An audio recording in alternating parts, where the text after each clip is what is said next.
So in this Elden Ring Nightreign video, I'm going to be sharing with you all some of the best tips that I know of over how to beat the expeditions. So these tips genuinely helped me, so hopefully they help you all out too. If you have some tips you also want to share, feel free to jot them down below in the comments. Let's go ahead and get into all of these though. Enjoy. So first tip is, before you even start the expedition, you can see what is effective against the boss. This goes for all of the bosses as well, not just for Tricephalus here. But you can see that holy damage is effective against it. So that is something you want to be on the lookout for during your expedition. So when you start the expedition, be on the lookout for holy icons. They're very similar to lightning icons. Here's a good example. This is a lightning icon. This is a holy icon. It has like a circle going through the sword slash or whatever that is.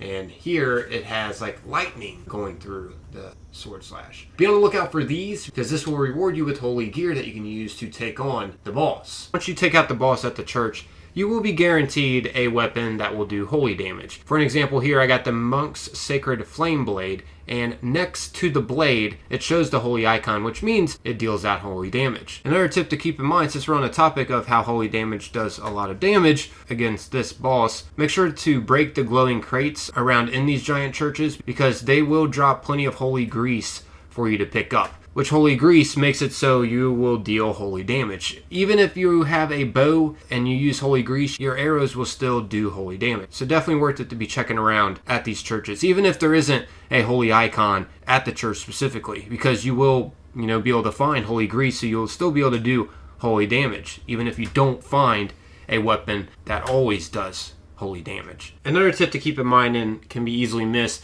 these churches actually have a basement to them with more loot. And also sometimes you can find the boss down here instead of up above. So if you don't find a boss when you come over to this church, more than likely it's down below in the basement. And also you'll have higher odds of finding some more holy grease, so you can stock up on that. Because the holy grease does last for a limited amount of time. So definitely be sure to check in the lower level too of the church. It's also good to know that each weapon that you have in your inventory, even if you don't have them equipped, they will still benefit you. The passive effect will. As you can see, this states improved damage negation at full hit points. So yeah, even though I don't have this equipped, I will still have improved damage negation at full hit points. Same with this one. Less likely to be targeted. I will still have this passive effect of less likely to be targeted even if I don't have it equipped. That is a crucial tip to know about and something that can be easily not known because it doesn't exactly tell you. But if I go over to status, you can see special effects over there to the right. I got improved sorceries, less likely to be targeted, and 2 improved damage negation at full hit points. So keep that in mind. Don't just throw away your weapons. They benefit you tremendously, even if you don't have them equipped. Here's what my gear was looking like before I went and fought Gladius. As you can see, I had quite a bit of good stuff. I had things that reduced my skill FP cost, so I wouldn't use as much magic when spamming attacks against it. I also picked up a staff that reduced skill FP cost, and I was doubling up on that effect. I picked up a staff that also reduced skill FP cost, so I was using barely anything when spamming magic attacks. Also, I had improved critical hits and improved sorceries. Overall, it's pretty stacked over what I was coming in there with, planning out to do magic attacks against it and hit it every now and then with my sword that does holy damage. Also, while you are doing your expedition, just try to keep running and taking out as many bosses as you possibly can. Sure, you're not going to be able to take out the more powerful ones at first, but when you get to day 2, definitely try to take on as many as you can because you will get some great loot to fight the final boss. I got lucky and actually got something really good against Gladius, the boss.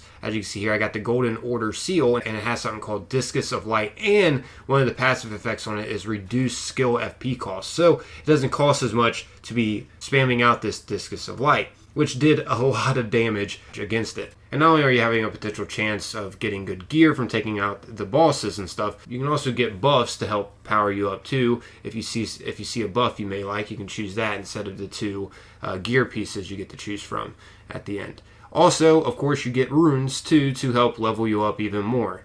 The higher level you are, obviously the more powerful you're going to be. Also, another tip would be to try to get a little bit of extra health potions.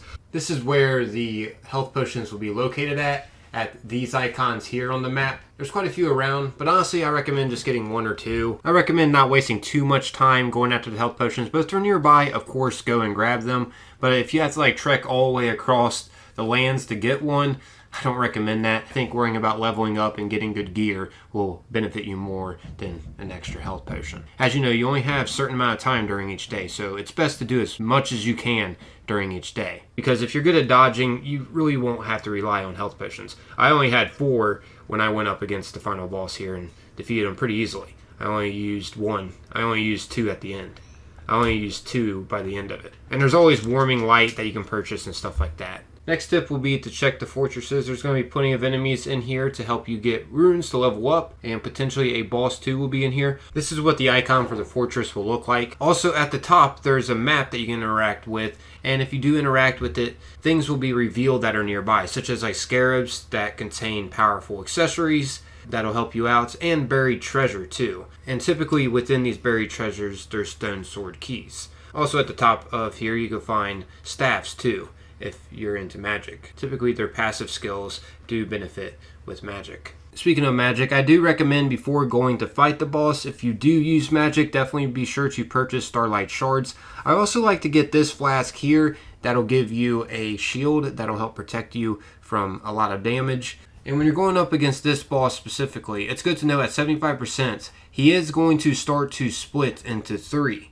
And when that happens, typically they target one person at first, and that person will have a red circle over them. And while that's happening, be sure to be trying to get people up that need revived, and definitely be sure to do as much damage as you can against the dogs because they're focused on someone else. This gives you a chance to start focusing up damage while they're chasing after one of your allies. Keep in mind, they won't be in a pack of 3 like this forever. Eventually they'll combine back together as one. It also felt like I was doing more damage when they were separated as 3. I'm not positive on that, but it definitely seemed like I was doing more damage over time. Either way, this is a great opportunity to be dishing out a lot of damage. There will be also attacks that he'll do, of course, and they're pretty easy to dodge for the most part. He does a lot of charge attacks, and there is a few distance attacks that he does, such as breathing fire and his sword attack that's on a chain. But overall, most of his attacks are going to be up close and personal, and he is really fast.